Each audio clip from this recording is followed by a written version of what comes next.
가신 주 날 받아주소서. 큰 죄에 빠져 영죽을 날 위해 피 흘렸으니 주 형상대로 빚으사 날 받아주소서.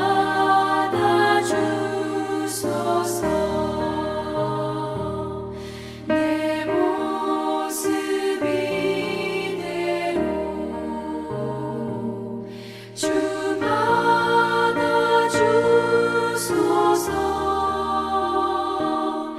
날 위해 돌아가신 주 날 받아주소서.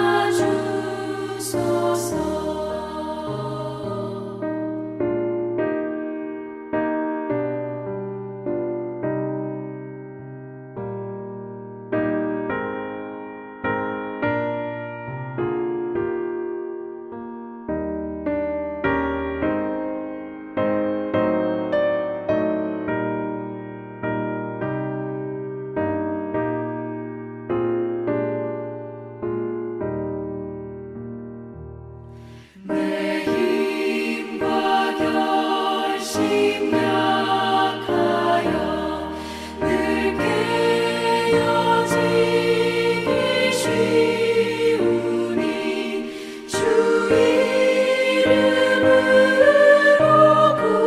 구원해 날 받아주소서. 내 모습 이대로 주 받아주소서.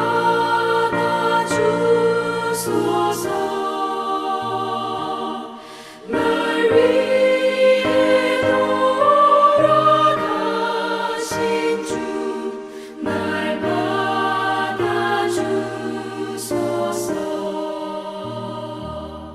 내 주님 서신 발 앞에 나 꿇어 엎드렸으니 그 크신 역사 이루게 날 받아주소서. 내 모습 이대로 주 받아주소서. 날 위해 돌아가신 주 날 받아주소서.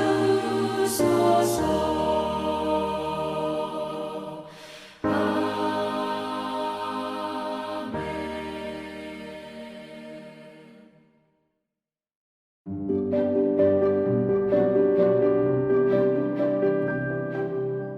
오늘 우리에게 주시는 하나님의 말씀을 같이 읽겠습니다. 누가복음 12장 49절부터 59절 말씀입니다.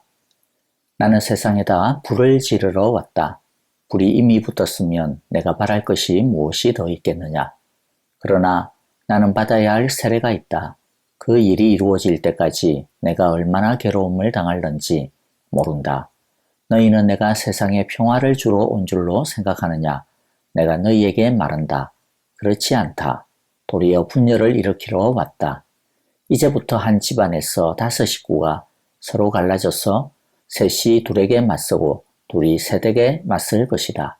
아버지가 아들에게 맞서고 아들이 아버지에게 맞서고 어머니가 딸에게 맞서고 딸이 어머니에게 맞서고 시어머니가 며느리에게 맞서고 며느리가 시어머니에게 맞서서 서로 갈라질 것이다. 예수께서 무리에게도 말씀하셨다. 너희는 구름이 서쪽에서 이는 것을 보면 소나기가 오겠다고 서슴지 않고 말한다. 그런데 그대로 된다. 또 남풍이 불면 날이 덥겠다고 너희는 말한다. 그런데 그대로 된다. 위선자들아, 너희는 땅과 하늘의 기상은 분간할 줄 알면서 왜 이때는 분간하지 못하느냐? 어찌하여 너희는 옳은 일을 스스로 판단하지 못하느냐? 너를 고소하는 사람과 함께 관원에게로 가게 되거든 너는 도중에 그에게서 풀려나도록 힘써라. 그렇지 않으면 그가 너를 재판관에게로 끌고 갈 것이고 재판관은 형무소 관리에게 넘겨주고 형무소 관리는 너를 옥에 쳐 넣을 것이다. 내가 너희에게 말한다. 너희가 그 마지막 한 푼까지 다 갚기 전에는 절대로 거기에서 나오지 못할 것이다. 아멘. 어디에나 복음을 반대하는 자들이 있습니다. 예수님도 반대를 당하셨습니다. 요한복음 1장 11절의 말씀처럼 그가 자기 땅에 오셨으나 그의 백성은 그를 맞아들이지 않았다. 환영받지 못했을 뿐만 아니라 죽임을 당했습니다. 예수님은 불을 땅에 던지러 왔다고 말씀하십니다. 문맥을 고려할 때 불이란 분쟁을 가리킵니다. 말 그대로 하면 예수님이 세상에 분쟁을 일으키기 위해 오셨다라고 하는 뜻이 됩니다. 예수님은 평화의 주님이신데 도대체 이것은 어떤 뜻일까요? 예수님이 진짜 사람들 사이에 싸움을 일으키시기 위해 오셨다라는 뜻일까요? 이 뜻을 오해하면 안 됩니다. 예수님이 일부러 사람들 사이에 분쟁을 일으키신다라는 뜻이 아닙니다. 그리고 소위 말해 종교전쟁, 종교 분쟁을 일으키라고 하는 뜻도 아닙니다. 예수님은 진정으로 우리에게 진실한 사랑과 생명과 평화를 주시기 위해 오셨습니다. 그런데 이 세상은 그것을 싫어하고 거부할 뿐만 아니라 미워하고 박해한다라는 것입니다. 그래서 예수님의 복음이 전파되는 곳에 분쟁이 일어난다라고 하는 것이죠. 예수님이 복음을 전하면서 이 세상 사람들과 우리에게 싸우라고 하시는 것이 아닙니다. 그냥 사탄이 복음에 저항하기 때문에 이 세상과 복음 사이에는 예수님 사이에는 끊임없이 갈등과 긴장이 일어나는 것이 당연하다라는 것이죠. 세상이 거부하기 때문입니다. 요한복음 15장 19절의 말씀처럼 너희가 세상에 속하여 있다면 세상이 너희를 자기 것으로 여겨 사랑할 것이다. 그러나 너희는 세상에 속하지 않았고 오히려 내가 너희를 세상에서 가려 뽑아냈으므로 세상이 너희를 미워하는 것이다. 그런데 이 말씀을 잘못 받아들이면 안 된다라는 것이죠. 그래, 복음을 전하면 반대가 있지, 갈등이 있고 어려움이 있는 것은 당연한 거야. 그러니까 우리는 이 세상에 대해 물러서지 말고 그냥 이 세상에 무조건 치받아야 돼. 그래서 무조건 들이받는 식으로 복음을 전하라. 그렇게 주님께서 말씀하시는 것이 아니라는 것입니다. 주님께서 이 말씀을 주신 이유는 복음과 또 복음에 속한 크리스찬들 그리고 하나님을 믿지 아니하는 이 세상 사이에는 어찌할 수 없는 단절이 있다라는 것입니다. 더 나아가 예수님께서 당하셨던 것과 같은 반대와 박해가 있을 수 있다. 그러니까 그런 어려움을 당하더라도 이상하게 생각하지 말라라는 것입니다. 피하거나 두려워하지 말라라는 것이죠. 그리고 더 나아가 주님께서 결국 죽음을 이기셨듯이 복음이 아무리 이 세상에서 억압을 받고 또 고난을 받는다 하더라도 결국 복음이 승리하고 주님께서 우리를 붙드신다라고 하는 것을 이긴다라고 하는 것을 확실하게 믿으라고 하는 말씀인 것이죠. 하나님의 나라와 이 세상과의 관계에 대해서 우리들은 분명히 알고 있어야 된다라는 것입니다. 하지만 우리들은 이 복음을 지혜롭게 전해야 합니다. 그것은 무서워서 피하는 것도 아니고요. 더러워서 피하는 것도 아닙니다. 지혜롭게 전하고 젠틀하게 전해야 하는 것은 우리가 전하는 복음이 믿지 않는 사람들에게 효과적으로 전해질 수 있기 위해 최선의 방법을 다해야 한다는 것이죠. 우리는 그냥 전하는 것만으로 우리가 다 할 일은 다 했다라고 해서는 안 됩니다. 물론 열매를 거두게 하시는 분은 하나님이십니다. 그러나 우리는 할 수 있는 대로 듣는 사람이 마음을 열고 들을 수 있도록 복음에 대해 진지하게 생각할 수 있는 방법을 찾아야 합니다. 그리고 우리는 영혼에 대한 안타까운 마음과 긍휼의 마음을 가지고 전해야 합니다.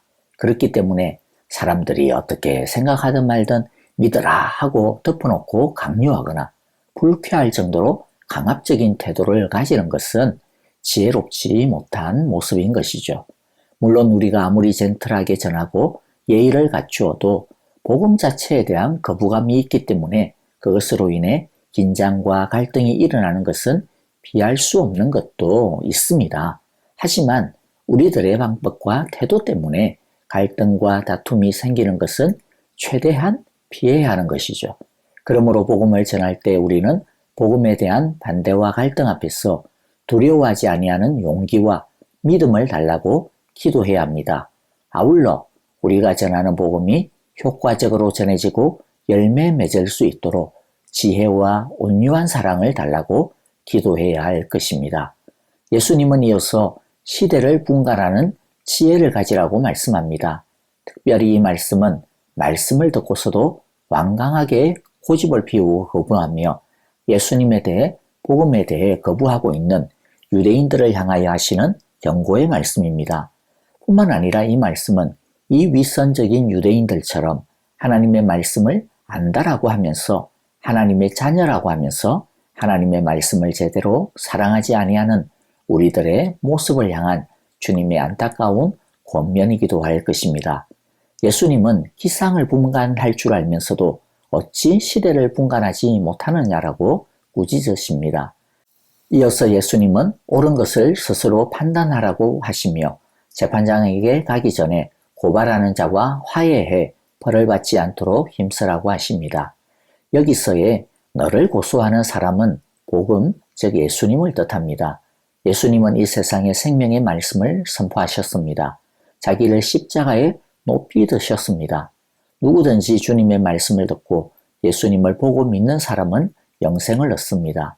하지만 예수님을 거부하면 그 믿지 아니하는 거부하는 그것이 그 사람의 심판이 될 것입니다. 즉 예수님의 복음은 갈림길입니다. 믿는 자는 영생을 얻지만 믿지 않는 자, 그 믿지 않음이 죄가 되어 하나님의 법정에 세워지게 되는 것이죠. 그래서 하나님 앞에서 영원한 심판을 받기 전에 아직 복음이 들려지고 있는 그때에 풀려나도록 힘써야 한다라는 것입니다. 그때가 마지막 기회이기 때문입니다. 즉 예수님을 믿고 예수님을 향하여 눈을 들라는 것입니다. 회개하라는 것이죠. 아직 회개할 기회가 있을 때에 철저히 돌이켜서 형벌에 이르는 심판을 면해라는 것입니다. 죄인을 붙잡아서 지옥에 던져버리는 것이 하나님의 마음이 결코 아닙니다.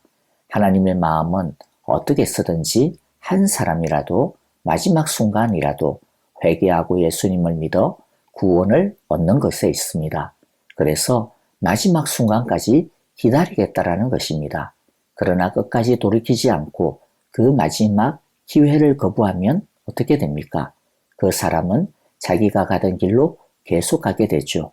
재판장 앞에 서게 됩니다. 그 끝은 영원한 죽음, 하나님의 은혜와 사랑과 평화와 생명이 완전히 사라져버린 영원한 낭떠러지, 영원한 감옥입니다.